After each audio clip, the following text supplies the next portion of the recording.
नहीं आता। बाबा साहब विश्व का पहला आदमी है जिसने धर्म में अमेंडमेंट किया, संशोधन किया। बाबा साहब की जो 22 प्रतिज्ञा है वो बौद्धिज्म में नहीं है।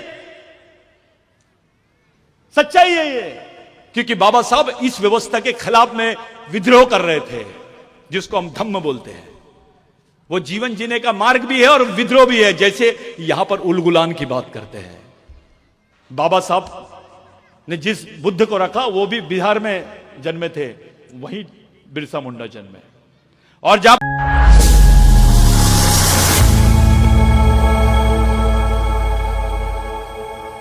बाबा साहब जन्मे हैं मऊ में, वहीं पे टंटा भील जन्मे हैं। बाबा साहब की मां टंटा भील की कहानी सुनाती थी बाबा साहब को। ये रिलेशन कोई नहीं बताता है। महात्मा फुले, राघोजी भांगरे, रामाजी भांगरे की बात करते थे, जिसका पिताजी भी फांसी में गया, उसका बाप भी, उसका काका भी, पूरा परिवार फांसी में लटक गया राघोजी भांगरे का। वो अंडमान निकोबार की जेल, जिसको काला पानी की सजा बोलते हैं, यहां गए, उसके कोई जिक्र नहीं होता भारत में उनके बारे में, क्योंकि वो आदिवासी है।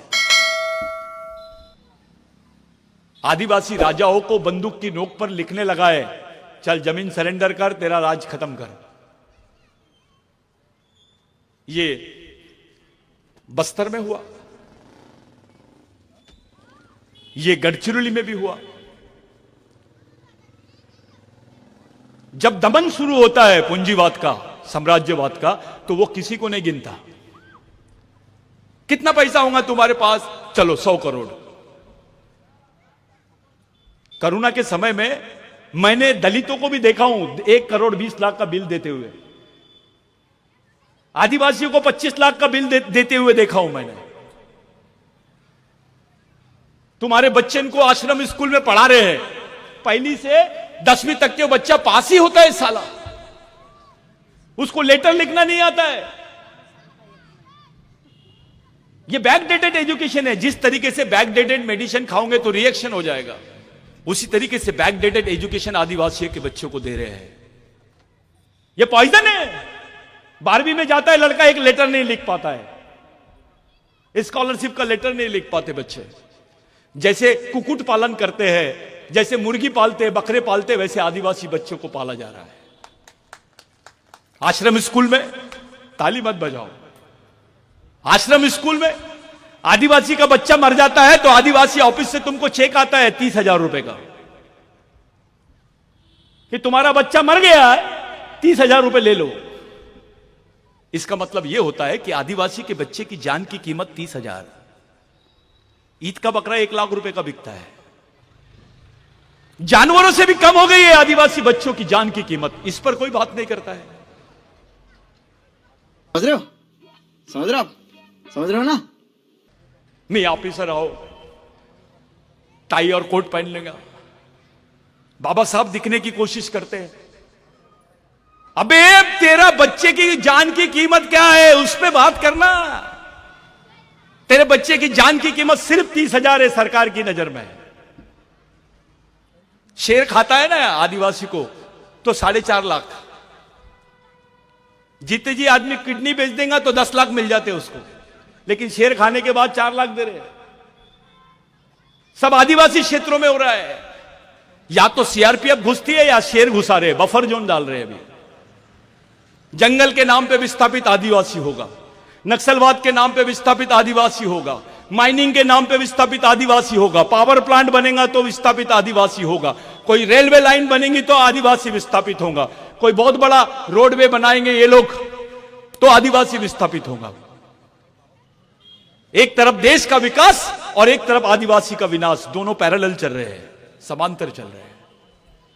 आप फंस गए, मकड़ी के जाल में फंस गया शेर, फंस गए आप। दलित को लगता है कि मैं तो जम गया बाबा, ऑफिसर बन गया। तेरे बच्चे का क्या? तुम्हारी जमीन का सर्वे हो गया है। ये बहुत डेंजर है। मैं आखिरी बात बोल रहा हूं, मेरी बात को रोक देता हूं। आप लोग थक गए, खाना भी खाना है। इन्हें के आप लोग तुम 3 दिन अभी मंदा। तो एक बात ध्यान में रखो, अपने बच्चे को अच्छी पढ़ाई दो। स्कूलों में बराबर नहीं पढ़ा रहे हैं। नागपुर में तो बड़ा अलग ही चल रहा है, कॉन्वेंट के नाम पे। ताई उसका नाम पे आदिवासी दिख गया ना तो उसको दूसरे क्लास में बिठा रहे हैं, दूसरी कक्षा में बिठाते। आदिवासी समझ में आ गया तो गवर्नमेंट से पैसा ले रहे और बाजू के रूम में बिठाते उसको।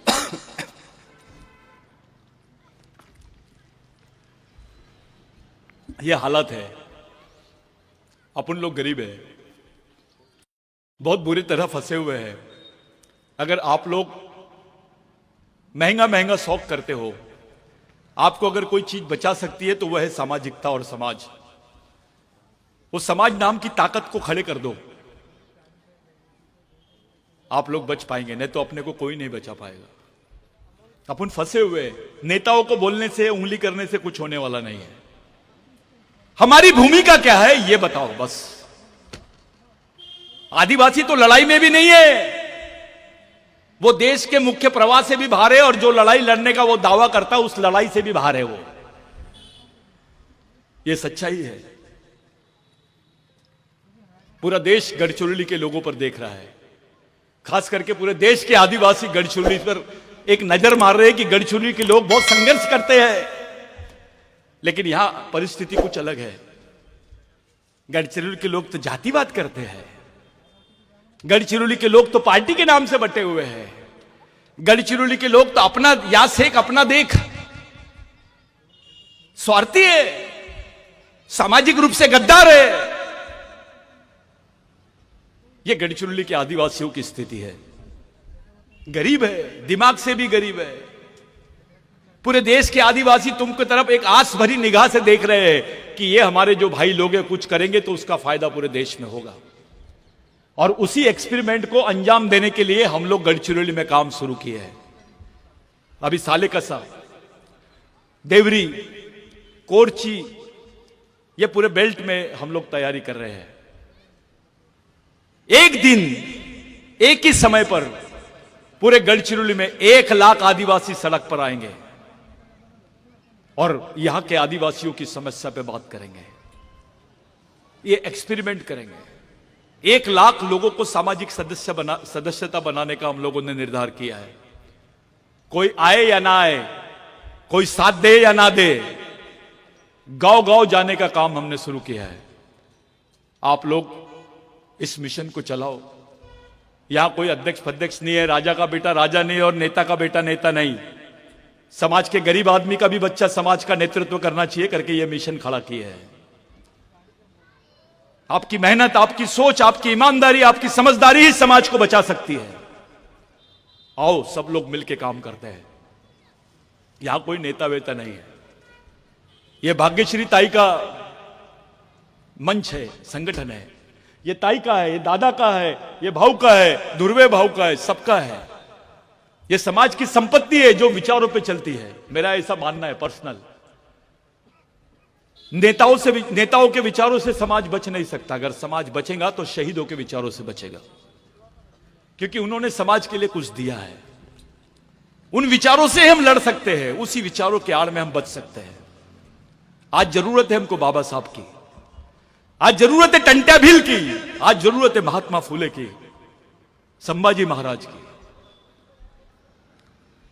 और बाबूराव शेड़माके की, धरती आबा भगवान बिरसा मुंडा की। आप लोग बहुत देर से बैठे हैं। एक अच्छी मीटिंग आप लोगों ने की है, एक पंचायत अपनी बैठी। ये बच्चे जो काम कर रहे थे, वो आयोजक है, वो बोल नहीं पा रहे थे। ऐसा लगता है कि वो कार्यक्रम कर रहा है तो उसको करने दो, ऐसा मत करो। इसमें समाज की हंसी होती है। सब मिलकर काम करो। अपनी मेहनत का कुछ पैसा मिशन के लिए दो। बाहर का आदमी आपके समाज को नहीं चलाएगा, आप ही को चलाना पड़ेगा। अपनी जवाबदारी को समझो और ये दिमाग में डाल दो कि ये आपकी आखिरी पीढ़ी को बचाने के लिए लड़ी जाने वाली आखिरी लड़ाई है, और जो लड़ रही है वो भी आखिरी पीढ़ी है। इस आखिरी लड़ाई की तरफ अपन लोग सब मिलकर बढ़ेंगे तो शायद कोई रास्ता निकल जाएगा अपने आने वाली पीढ़ी के लिए। नहीं तो गढ़चिरौली में आदिवासी थे, आदिवासी राजा था, आदिवासी लोग थे, इनको बहुत अधिकार थे, खुश रहे थे, नाच रहे थे, लेकिन अभी गायब हो गए। इतिहास बन जाएंगे हम। कुछ गलत बोल दिया होगा तो माफी, किसी दिन और हम लोग बैठेंगे बात करेंगे। आज के लिए मैं यहीं रुकता हूं। कुछ मेरे मन में कुछ बातें थी जो मैं चाहकर भी नहीं बोल पाया, लेकिन एक बात है, आपसी समन्वय से ही हम कुछ रास्ता निकाल सकते हैं। हम अपने ही आदमी को दुश्मन बोल देते हैं, उसको बैठा के समझाओ। दलित, ओबीसी, आदिवासी, ये प्रोग्राम में नहीं मिलना चाहिए ताई। बंद रूम में बैठो, आपस में बैठो, कुछ चर्चा करो। चर्चा भी करो और खर्चा भी करो, कोई रास्ता निकालो। आप लोग फंसे हैं, रास्ता आप ही को निकालना है। एक सामाजिक अपनापन रखो। मुसलमान को नहीं लगना चाहिए कि यह आंदोलन उसका नहीं है। बाबूराव शर्मा के और बिरसा मुंडा, उससे कोई लेना देना नहीं है, अंबेडकर का कोई लेना देना नहीं है। ओबीसी को नहीं लगना चाहिए कि बिरसा मुंडा से कोई। मैं आखिरी बात बोल के जा रहा हूं। इस देश में सबके 7/12 पे लिखा हुआ था भूधारक, चाहे वो मुस्लिम हो, ब्राह्मण हो, ओबीसी हो, दलित हो, आदिवासी हो, सबके 7/12 पे भूधारक लिखा हुआ था। बिरसा मुंडा के आंदोलन ने तुमको भूमालक बनाया है। यहां का ओबीसी भी कर्जदार है बिरसा मुंडा का, यहां का दलित भी कर्जदार है, यहां का मुस्लिम भाई, क्रिश्चियन भाई भी कर्जदार है, यहां का आदिवासी और ब्राह्मण भी कर्जदार है। विचारों की कोई जात नहीं होती, जैसे डॉक्टर की कोई जात नहीं होती। कुछ भी हुआ तो हम लोग राजनीतिक तरीके से सोचते हैं। जैसे काय झाला डोको दिखतं एनएसिन देऊन टाक, काय झाला रे पोट दुखतं एनएसिन देऊन टाक, काय झाला मला खुजली होता है एनएसिन देऊन टाक। हर बीमारी की एक ही दवा, वो साला एक्शन करने के बजाय रिएक्शन कर लेती है। और यही समाज के साथ हो रहा है। एक ही दवा, हर चीज का हल, सत्ता में आएंगे तो करेंगे। काय का सत्ता में? राष्ट्रपति है तुम्हारी देश की, उसके राष्ट्रपति रहते हुए यह बोला जा रहा है कि भारत में आदिवासी नहीं रहते हैं। अरे कहना क्या चाहते हो? अब कौन सा पद लाओगे तुम बताओ? राष्ट्रपति से बड़ा कोई पद है क्या देश में? अब कौन सी राजनीतिक पावर चाहिए तुमको? तो बोला जा रहा है आदिवासी राष्ट्रपति है और ये बोल रहे हैं कि भारत में आदिवासी नहीं है। सोचो, इस लड़ाई का हल राजनीतिक तरीके से नहीं, सामाजिक तरीके से निकालना पड़ेगा। अगर ओबीसी को बोलना है मैं मूल निवासी हूं, दलित को बोलना है मैं मूल निवासी हूं, मुस्लिम को बोलना है मैं मूल निवासी हूं, तो उसको यह बोलना पड़ेगा कि आदिवासी भारत का भूमालक है और हम उसके वंशज है। तब जाके बात बनेगी। नहीं तो तू बड़ा मैं छोटा, तू बड़ा मैं छोटा, तू बड़ा मैं छोटा, ये बचपना है, ये लॉलीपॉप खींचने वाली बात है। ये बचपना छोड़ो, सामाजिक बचपना छोड़ो, परिपक्व बनो, जवाबदार बनो, ईमानदार बनो, समझदार बनो और समाज के लिए काम करो। आज के दिन मैं इतना ही बोलता हूं। जय बिरसा, जय आदिवासी।